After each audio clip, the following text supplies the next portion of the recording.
Bienvenue à toutes et à tous pour cette nouvelle exploration. Aujourd'hui, on se penche sur des documents assez spécifiques qui décrivent une séquence d'événements après la septième trompette de l'Apocalypse. Le but, semble-t-il, c'est de nous expliquer un processus pour éliminer le péché de la création.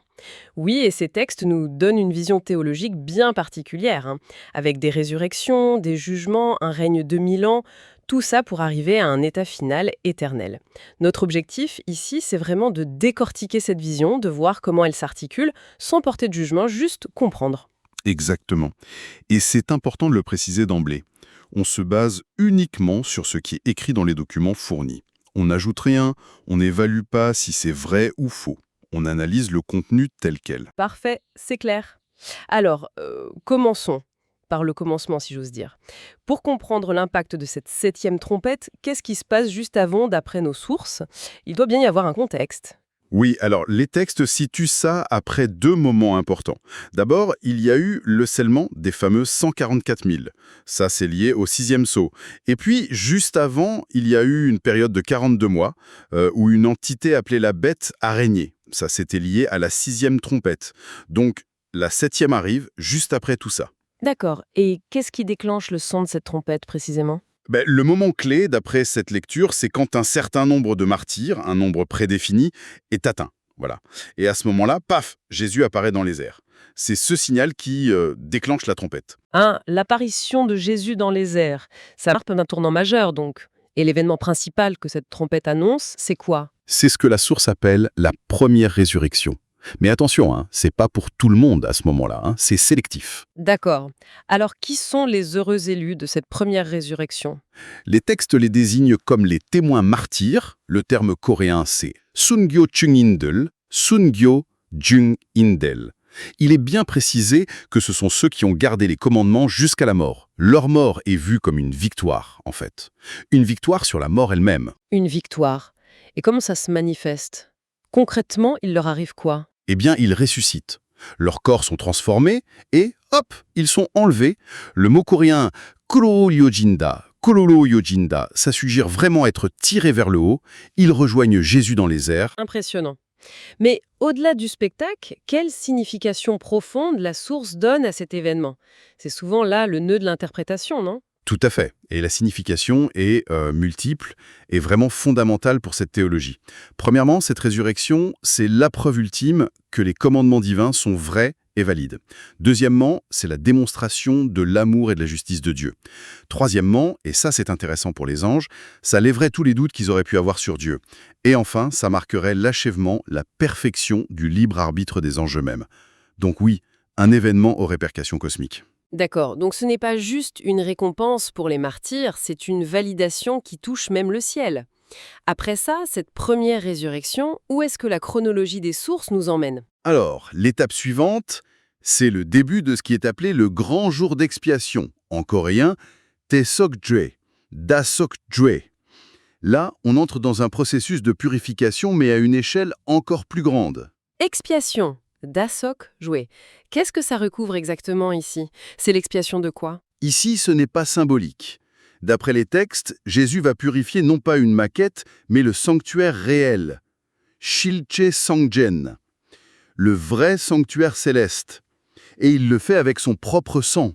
C'est une purification au cœur même du céleste, si vous voulez. Le sanctuaire réel au ciel qui a besoin d'être purifié.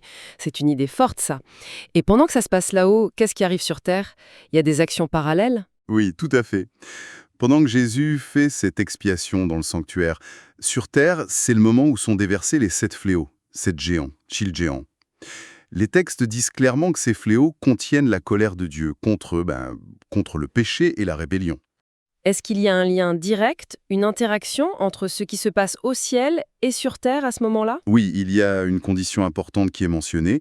Pendant toute cette période de l'expiation par Jésus et les 7 fléaux, personne, absolument personne, ne peut entrer dans ce sanctuaire réel. C'est comme si la porte était fermée, scellée, le temps que tout soit purifié et jugé. D'accord. Et l'objectif final, le résultat de cette expiation du sanctuaire? Le résultat est radical. Le péché en est totalement effacé. Et définitivement, la source insiste là-dessus. Plus jamais une transgression ne pourra y avoir lieu. C'est une purification absolue, quoi. Ce lieu devient imperméable au péché. Une fois cette purification céleste achevée, la logique des textes nous amène où? Quelle est la prochaine étape sur Terre? Ou pour Jésus? L'action revient sur le plan terrestre. Précisément. Une fois le sanctuaire purifié, la chronologie nous dit que Jésus vient jusqu'à la terre. Le terme coréen, c'est Tangrokaji Imashinda. Il me reste pas en l'air, et cette descente a un but bien précis. Accomplir l'expiation d'Hadès, Hadeseu. Hadès, ici, c'est le séjour des morts, là où les âmes étaient retenues. L'expiation d'Hadès. Donc, une action envers les morts. Mais sur Terre, parmi les vivants, il fait quoi à ce moment-là? Son action immédiate sur Terre, c'est un jugement. Il juge les armées de la bête, Shimsengunde, et ça se termine par la capture de la bête elle-même, et aussi du faux prophète. Et hop, tous les deux sont jetés vivants dans ce que le texte appelle l'étang de feu, Boulmot. Un jugement et l'élimination des chefs ennemis sur terre, et comment ça s'articule avec l'expiation d'Hadès dont vous parliez? Alors, selon la chronologie principale donnée, la fin de l'expiation d'Hadès coïncide avec ce jugement de la bête. Mais, petite nuance, la source mentionne aussi une autre interprétation possible, où l'expiation d'Hadès ne serait vraiment finie que plus tard, au moment où Jésus détruira le premier ciel et la première terre par le feu. C'est un point où la source elle-même admet une petite variation. Intéressant, ces variations internes. Après la bête et le faux prophète, il reste l'ennemi numéro 1, Satan. Qu'est-ce qu'il devient dans ce scénario? Son sort est différent, pour l'instant. Après le jugement de la bête, Jésus l'attrape et l'emprisonne. Il y a une comparaison qui est faite avec le bouc pour Azazel, Asazelium So, du rituel du grand jour d'expiation dans l'Ancien Testament. Satan est jeté dans l'abîme, Mujogang, pour 1000 ans, une durée bien précise. La source suggère même que tous les anges déchus pourraient y être enfermés avec lui. 1000 ans d'emprisonnement. C'est long. Qu'est-ce que ça implique, cette mise à l'écart de Satan? Quelles sont les conséquences? Si on prend un peu de hauteur, cet emprisonnement, c'est un tournant absolument majeur, d'après cette perspective. C'est la vraie fin du grand jour d'expiation. Ça coïnciderait aussi, nous dit-on, avec la fin des 70 semaines de Daniel, la fin du 6e jour symbolique de travail divin, et donc le début du 7e jour, le grand sabbat millénaire. Ce sabbat est aussi vu comme l'accomplissement du jubilé, l'entrée dans le 7e millénaire et le début de la fête des tabernacles réalisée. Waouh, des implications symboliques et temporelles énormes. Et sur la création physique, sur l'humanité, il y a des conséquences aussi? Oui, et très direct. La malédiction qui pesait sur la terre depuis la chute et aussi sur notre corps physique, le texte utilise le terme huk yukche, corps de terre-poussière, eh bien cette malédiction prendrait fin. La source précise même que les désirs charnels, yukche wisoyok, ne viendront plus de ce corps. Du coup, Adon, l'humanité serait libéré de l'esclavage du péché. La terre lui serait rendue, l'héritage serait retrouvé. C'est presque une restauration à l'état d'origine, mais dans un nouveau contexte. Une restauration impressionnante. Mais le décor change aussi, c'est ça? Vous avez parlé d'une destruction du premier ciel et de la première terre. C'est ça. Après ces événements, après l'emprisonnement de Satan, la source décrit la destruction par le feu du premier ciel et de la première terre. Ce n'est pas une disparition totale, plutôt une transformation radicale. Ça laisse place à un nouveau ciel et une nouvelle terre. C'est Hanelgwa Settang. C'est sur cette base toute neuve et purifiée que le chapitre suivant va s'ouvrir. Et ce nouveau chapitre, c'est le fameux Royaume de 1000 ans. Exactement, le Million Wanguk, un royaume établi sur cette nouvelle terre. Et le point crucial souligné, c'est que même si c'est toujours un monde matériel, terrestre, Hugrodwain Sesang, un monde fait de matière, il sera complètement sans péché pendant ces 1000 ans. 1000 ans sans péché! Comment c'est possible? Et qui gouverne ce monde? Alors, ceux qui gouvernent, ce sont ceux de la première résurrection, les témoins martyrs. Ils règnent avec Christ comme roi et prêtre, Wangaten Jazajandel. Et le monde entier vit sous la loi de Dieu, les commandements. Pour l'absence de péché, l'explication est simple. Satan est enfermé, donc plus de tentateur, plus de mihawk. Sans tentation, pas de transgression, Bomje. Et sans transgression, pas de malédiction, Jeju. Les textes parlent d'un état de paix où la connaissance de Dieu remplit tout, un peu comme dans la prophétie d'Ésaïe. Une image assez idyllique. Mais qui habite ce monde alors? Juste ces martyrs glorifiés. Et c'est là que ça devient particulièrement intéressant. La source introduit une distinction assez unique, je trouve. Deux groupes d'humains vont coexister, mais avec des natures et des destins très différents pendant ces 1000 ans. Deux groupes. Racontez-nous un peu cette cohabitation. Alors, d'un côté, on a les martyrs ressuscités. Ils sont identifiés comme l'épouse du Christ, les rois prêtres. Eux, ils habitent dans la Nouvelle Jérusalem, la cité céleste qui est descendue sur la nouvelle terre. Leur nature est différente, hein. Ils ont des corps spirituels, yongchokin mum, le grec dirait pneumatikos. Ils sont comme les anges, ils ne se marient plus, ils ne meurent plus. Et de l'autre côté, il y a les peuples, les nations. Eux, ils vivent à l'extérieur de la Nouvelle Jérusalem, sur la nouvelle terre. Leurs corps sont différents, décrits comme psychiques ou animiques, honjekin mum, du grec psychikos.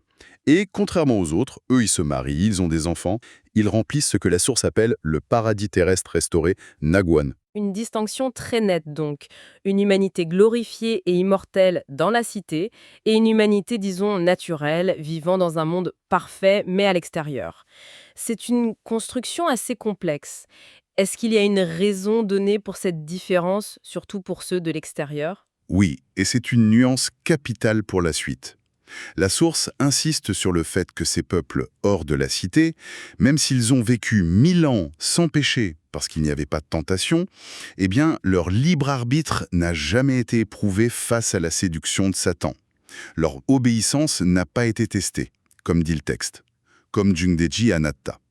Ils ont suivi la loi, oui, mais dans un environnement parfait, sans jamais avoir eu à choisir activement contre le mal.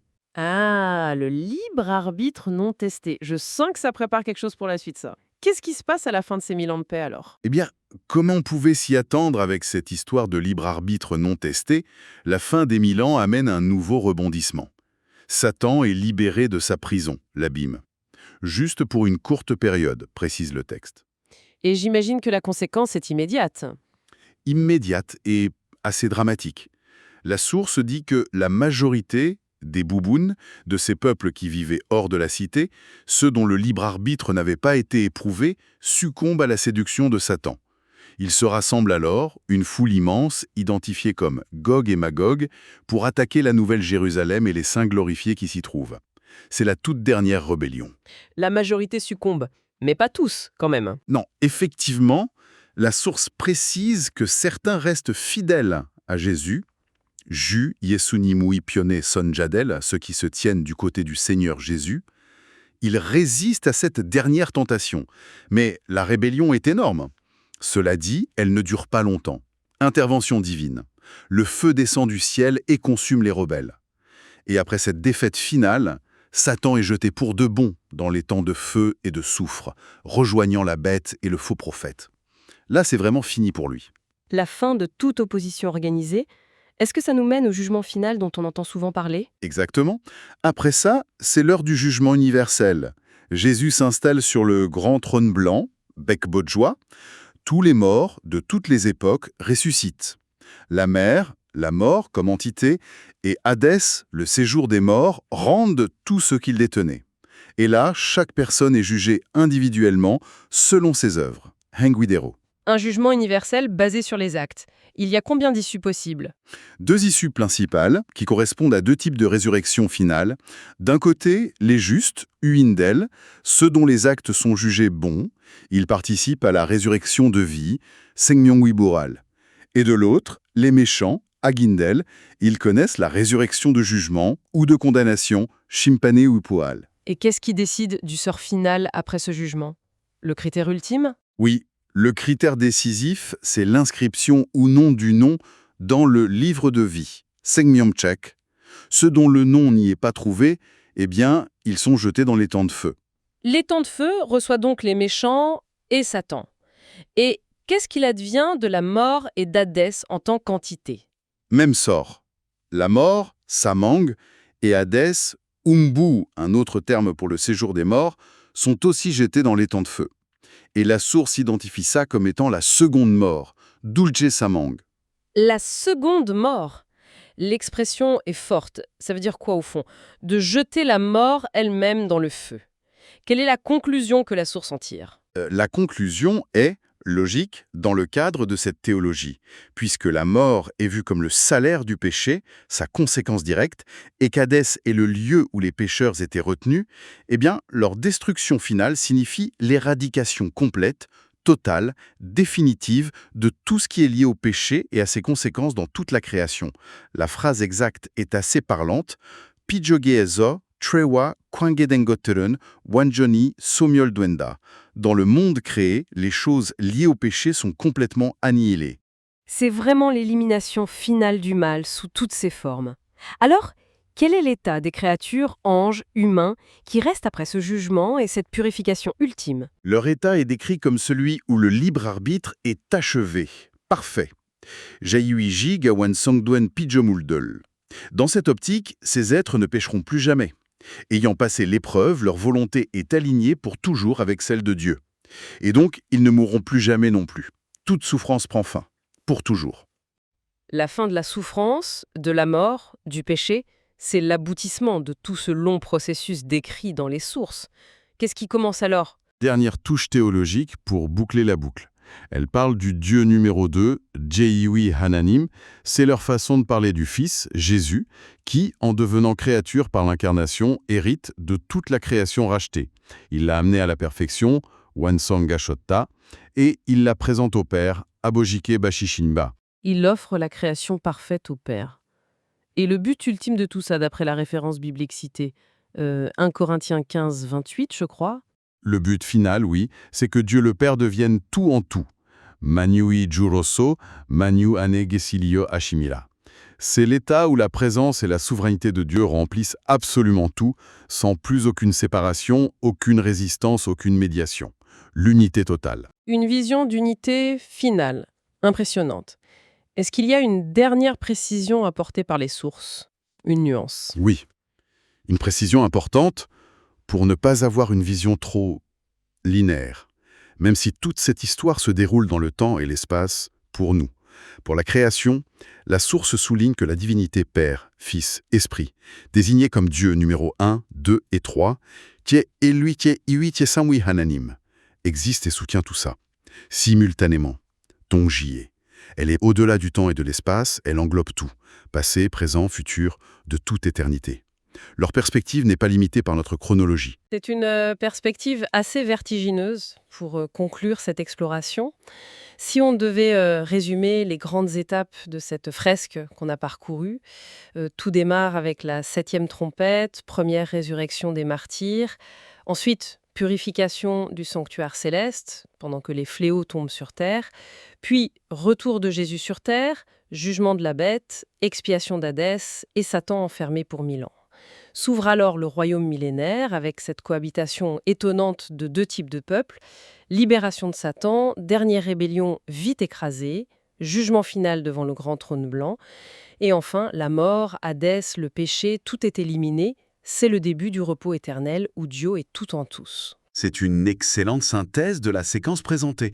Ce qui frappe, c'est vraiment cette tentative de construire une chronologie très détaillée, très cohérente, en interne, pour expliquer comment, selon cette lecture précise, le problème du péché serait traité de A à Z, à l'échelle cosmique. Même si ça contient des points théologiques très spécifiques, parfois uniques, ça offre une narration complète de la fin des temps telle que vue par ces sources. Question pour la route. Une réflexion qui prolonge un peu ce qu'on a dit. Ces textes parlent beaucoup d'un libre arbitre qui arrive à un état d'achèvement, de perfection à la fin. Si on accepte cette idée, juste pour réfléchir, ça ressemble à quoi? Un libre arbitre qui, une fois parfait, ne choisirait plus jamais le mal. Est-ce que c'est encore la liberté comme on l'entend, ou une liberté transformée? Et comment ça se compare à l'expérience du choix avant ça, surtout entre ceux qui ont été testés par la tentation et ceux qui ne l'ont pas été pendant le millénium? Voilà, une petite interrogation sur la liberté, la perfection et la nature du choix dans le cadre qu'on vient d'explorer.